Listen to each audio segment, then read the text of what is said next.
Hello, everyone, and welcome back. I want to talk about something tonight. It's another topical video. I want to be clear, this was not the intent of these videos when I started, but time and circumstance have led us here. 2020 has been an awful, awful year. But I really think I want to focus on this tonight, and that is the need for police reform in this country. We in this country obviously are experiencing a epidemic of police brutality, and oftentimes that ends with people of color, men and women, if they have an interaction with law enforcement, it is becoming a far too common occurrence that they end up dead. And that is a problem. We need in this country to have a total structural reform of law enforcement. I know that some political operators have latched on and are weaponizing this term, defund the police, like, oh, if the Democrats get elected, they're gonna defund the police department. They're gonna do away with your police department. While there may be some voices on the extreme left that are calling for a total abolition of the police department, no serious political figure in this country is calling for the total and complete abolition of your local police department. What we are calling for is reallocation of funds. We are also wanting to determine what warrants police reaction and what calls for other services. Far too often in this country, when services in a city are cut, other agencies will take the hit, but the one agency that doesn't take the hit is the police department. They're left unscathed. And guess what? Unfortunately, those officers in those agencies who are trained to be police officers are called to respond to things that they shouldn't be responding to. They are touching issues that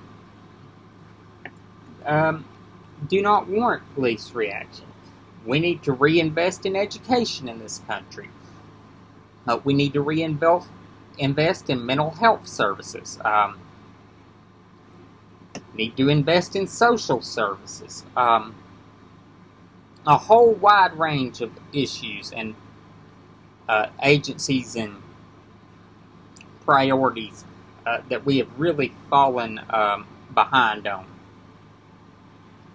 We need a national standard of this as acceptable content, and this is not.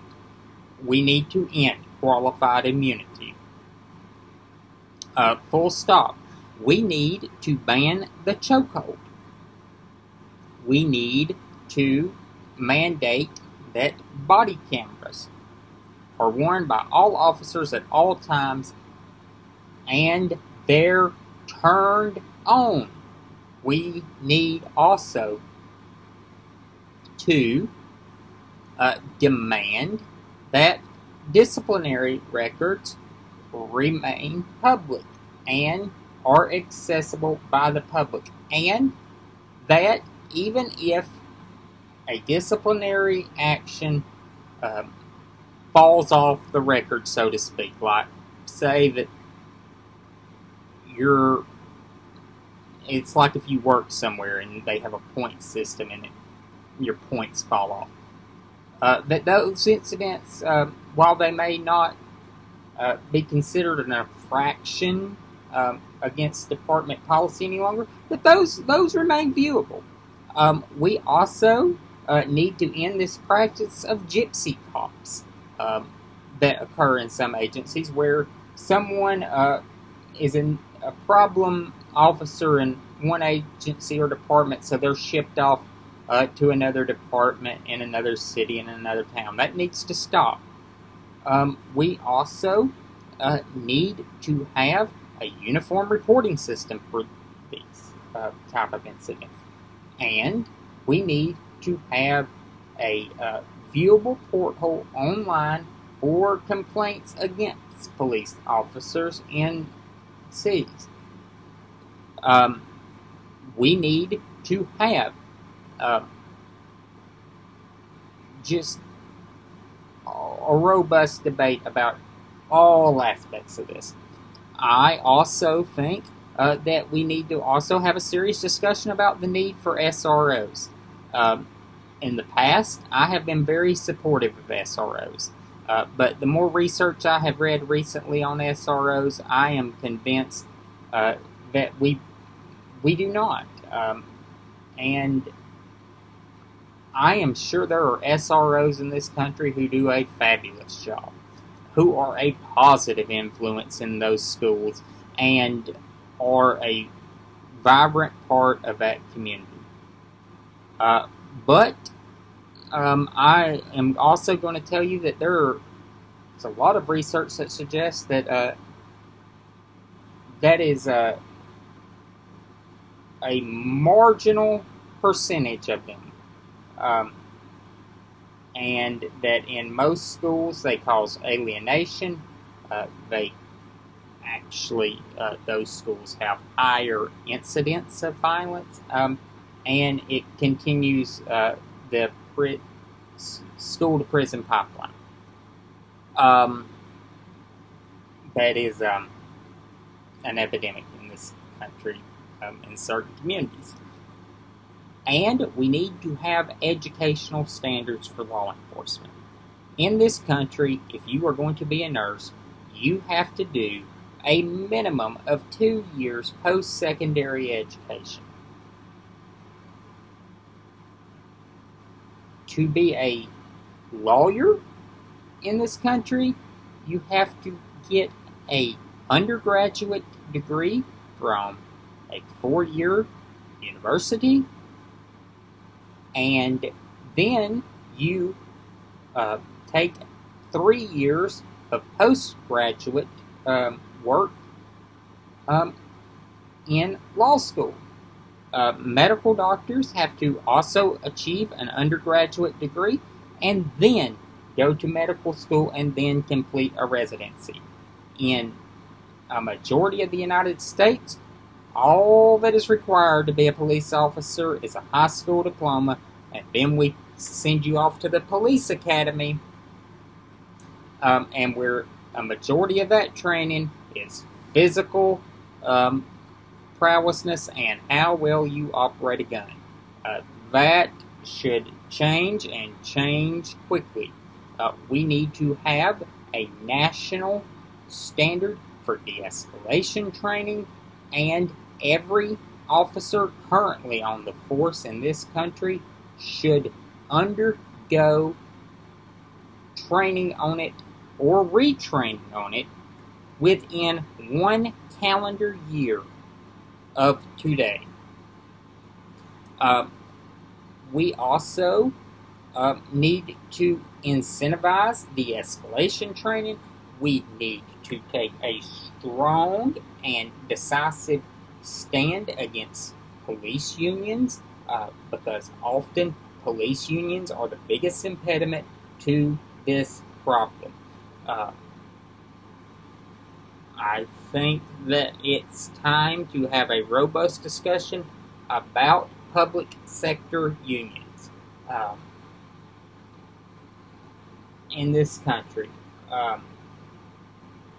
And do they have an outweighed influence on public policy? And another thing, we need to make it easier to fire officers who obviously have committed acts of misconduct. And I know that people will be like, well, if you hold officers accountable, the other officers will turn their back to it, or they'll call out sick. If you suspect that your department has a so-called blue flu, that mandatory reasons for their sick day, they present with a certified doctor's excuse from a medical provider. And if they do not, or if they have falsified those, it is a terminatable offense. We hired you to be a police officer and do your job. Just because we are holding a colleague accountable for actions of misconduct is not cause for you to not do your job. And we need to get back to more of this serving.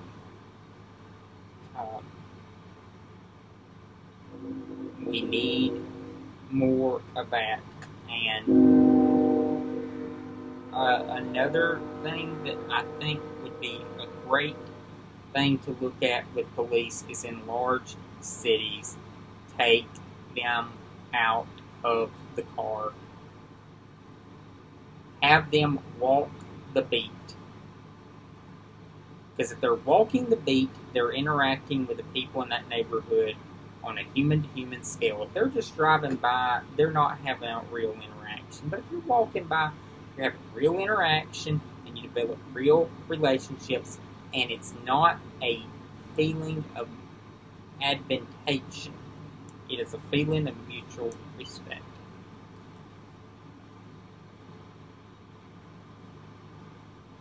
I hope that our country gets past the vitriol and divisiveness and nastiness of this current presidential administration. And we enact meaningful reform in the coming years, and we look back upon this time with the clarity that it was a rough time. It was a very hard time, but it was a needed time and a needed call for change that has gone on, that went unanswered for too long. And if this statement offends you, I'm not sorry. But Black Lives Matter. And we do have a problem with systematic and symptomatic racism in this country. It's a problem. We need to tear down Confederate memorials. We need to take them down. They are symbols of racism and division. And the Confederate flag, I have had a real struggle for a long time on this issue. But it is not representation of heritage. It is a symbol of hate. The people that fought under that flag were fighting to preserve the institution of slavery. And they were evil people. And they, no matter if they owned slaves or not, they were fighting to preserve the institution of slavery. And I